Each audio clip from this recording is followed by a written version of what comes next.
scriptura, everyone. This is His Word only.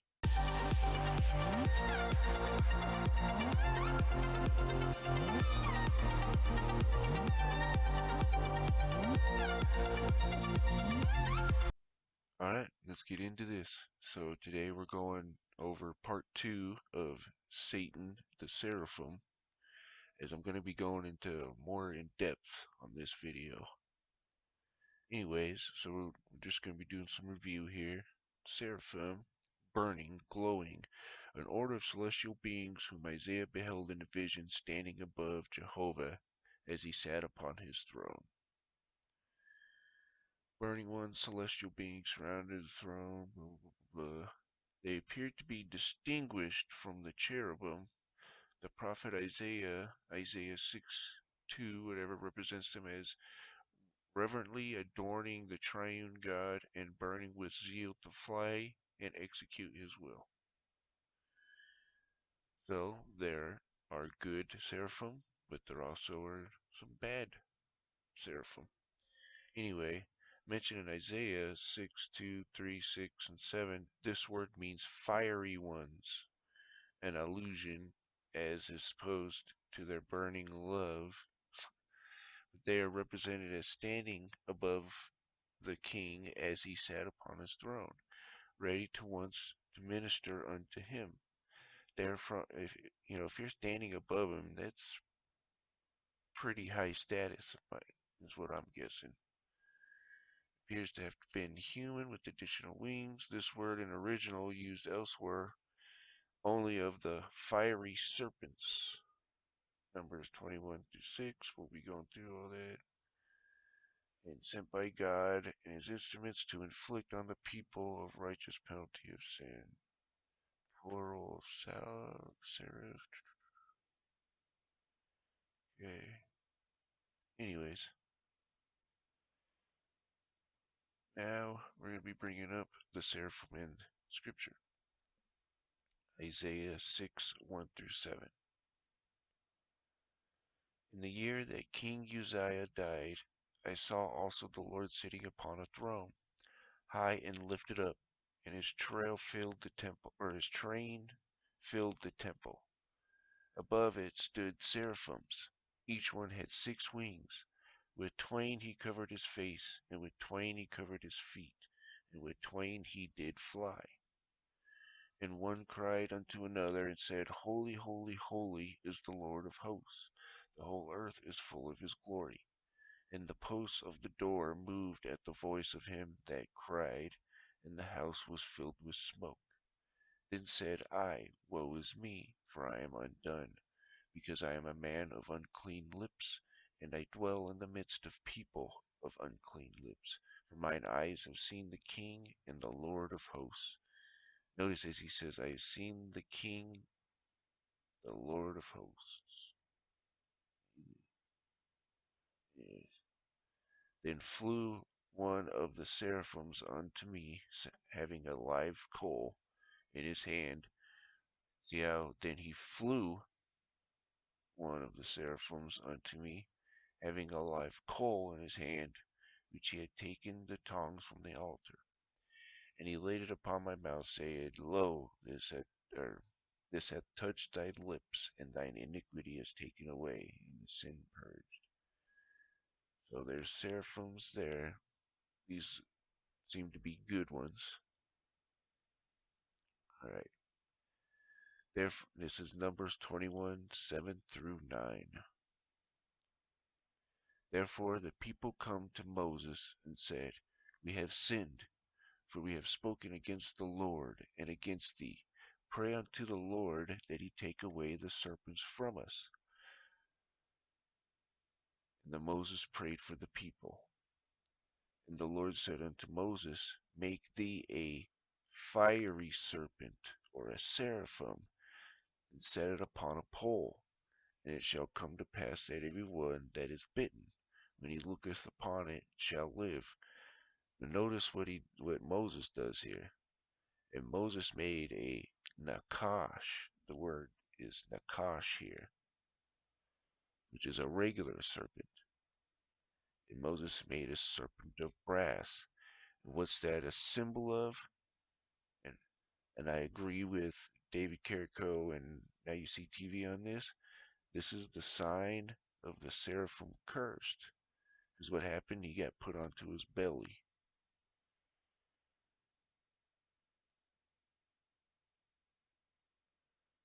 Anyways, and Moses made a serpent of brass, put it on a pole, and came to pass that if a serpent had bitten, he beheld the serpent of brass, he lived. That became actually a stumbling block later on. Anyways, Revelation 12:3 through 12. And there appeared another wonder in heaven, and behold, a great red dragon, having 7 heads and 10 horns, and 7 crowns upon his heads. And his tail drew the third part of the stars of heaven, and did cast them down to the earth. And the dragon stood before the woman, which was ready to be delivered for to devour her child as soon as it was born. This dragon, is Satan. But if you look at all these fiery serpents or these seraphim, at least some of them, maybe not all of them, but some of them are dragon-like. It seems like. I mean, Satan is called a dragon, and if you look at the phoenix, like I have in the thumbnail and everything like that, that comes pretty close to a dragon as well. That's probably what it looks like, or what he looks like, most likely. Not saying that it is, but anyways.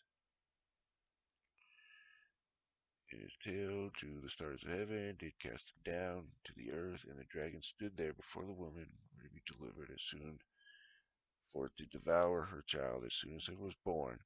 And she brought forth a male child, who was to rule all nations with a rod of iron. And her child was caught up unto God, and to his throne. And the woman fled into the wilderness, where she hath a place prepared of God, and they should feed her there that are 1,260 days, 3.5 years, I believe that is. And there was war in heaven. Michael and his angels fought against the dragon, and the dragon fought his angels, and prevailed not. Neither was there a place found any more in heaven, and the great dragon was cast out, that old serpent called the devil, Satan, which deceiveth the whole world. He was cast out into the earth, and his angels were cast out with him. And I heard, see, I'm going to get into this here in a little bit. And I heard a loud voice saying, in heaven now is come salvation and strength in the kingdom of our God and the power of our Christ, or of his Christ. For the accuser of our brethren is cast down, which accused them before our God day and night. So there's Satan being cast down into the earth, and they overcame him by the blood of the Lamb, by the word of their testimony, and they love not their lives unto death. Therefore rejoice, ye heavens, ye that dwell in them. Woe to the inhabitants of the earth and of the sea.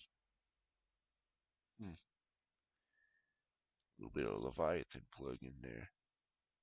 For the devil is come down unto you, having great wrath, because he knoweth that he hath but a short time.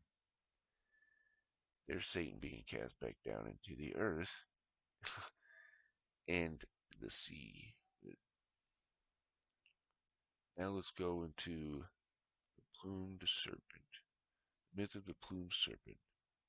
Now this is ancient origins, reconstruction, the story of humanity's past. It's, from what I can tell, is a definitely a humanistic, pagan website.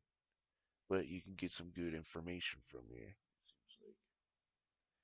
Anyways, the plumed or feathered serpent is a Mesoamerican myth that has fascinated modern people for quite some time.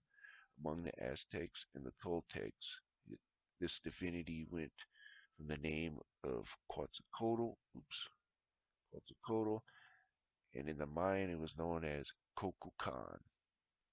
It was much revered god who was believed to bring good tidings and civilization to humankind. His preeminent role in ancient times is evident from the fact that not only whole temples, but in fact whole cities were built as centers of worship for this entity.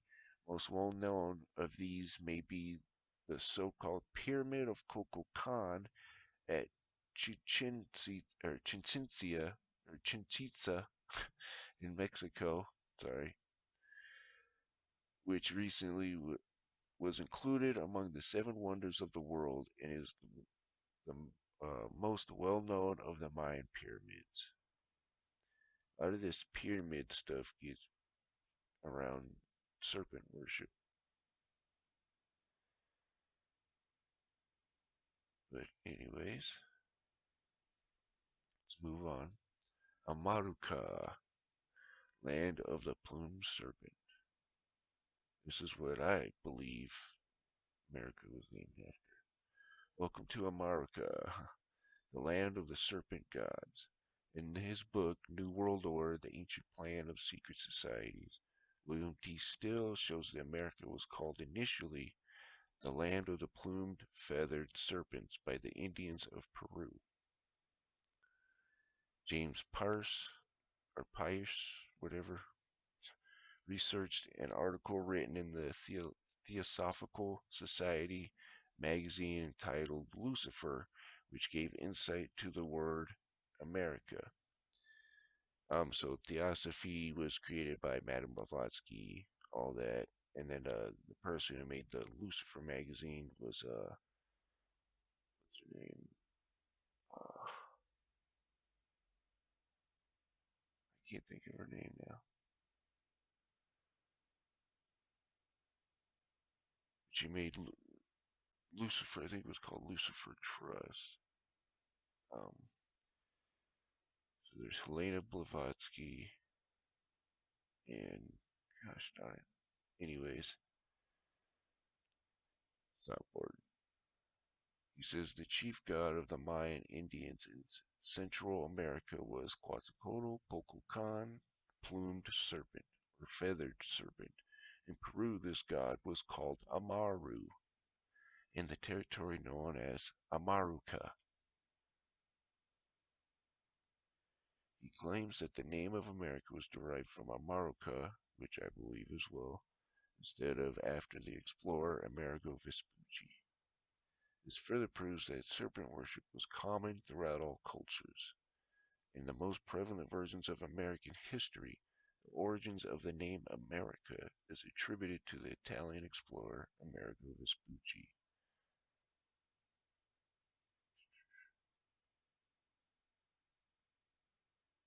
Okay, now keep going to the Word of God. Luke 10:17 to 19. And the 70 returned again with joy, saying, Lord, even the devils are subject unto us through thy name. Watch this. And he said unto them, I beheld Satan as lightning fall from heaven. Behold, I give. So now he's not up, he's cast out, fell from heaven. And, sorry, anyways, behold, I give unto you power to tread on serpents and scorpions over all the power of the enemy, and nothing shall by any means hurt you. So, anyways, where I was going with that, um, here he is, right then and there, and I beheld Satan as lightning falling from heaven. So right now, he's not up there accusing, you know, or at least he's cast out from having any sort of huge influence. Because listen to what he says here. Behold, I give unto you power to tread on serpents and scorpions, and over all the power of the enemy, and nothing shall by all means hurt you. So there's something to this, him falling from heaven. So I don't know what that fully means. you know, I, from what it sounds like, he's probably bound a little bit from influencing stuff, but he can still give commands, you know. Anyways, and they had tails. Oh, yeah, okay. They had serpents and scorpions and all the power of the enemy. Sorry, I had to. Anyways, Revelation 9:10. And they had tails like unto scorpions. Hold on, let me read the whole thing here. And the shapes of the locusts were like unto horses prepared unto battle, and on their heads were as it were crowns like gold, and their faces were like the faces of men. And they had hair as the hair of women, and their teeth were as the teeth of lions, and they had breastplates, as it were breastplates of iron, and the sound of their wings was the sound of chariots of many horses running into battle. And they had tails like unto scorpions, and there were stings in their tails, and the power was to hurt men for 5 months.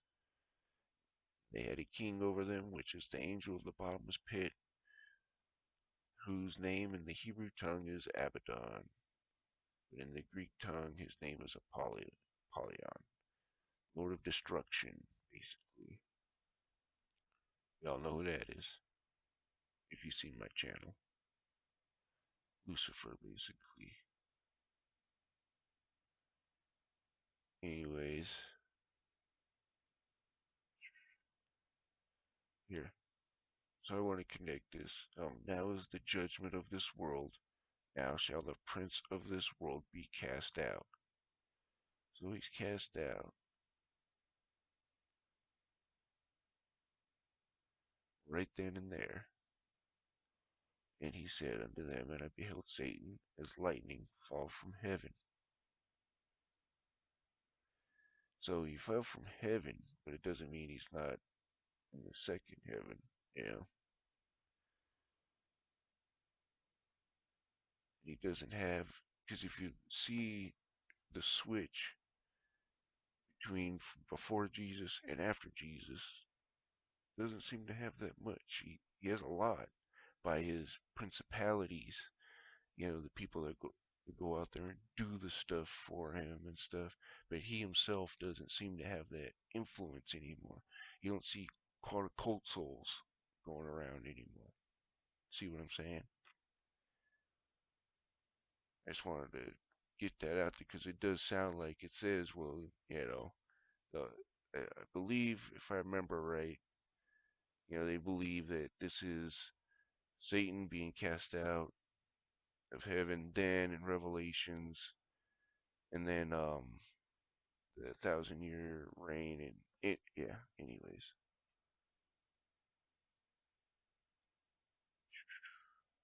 oops, here we go. And the great dragon was cast out. Oops. And the woman fled into the wilderness where he had a place prepared.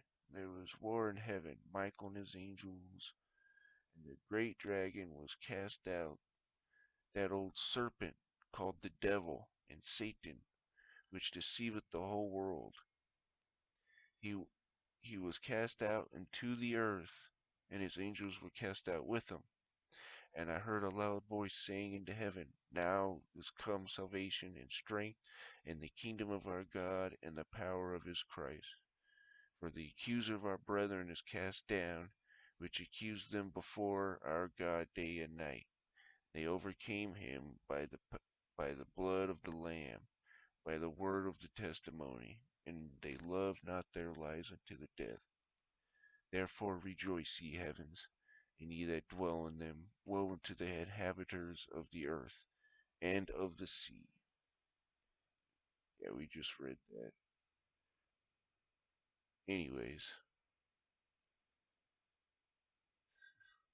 wonder why I thought we just read that.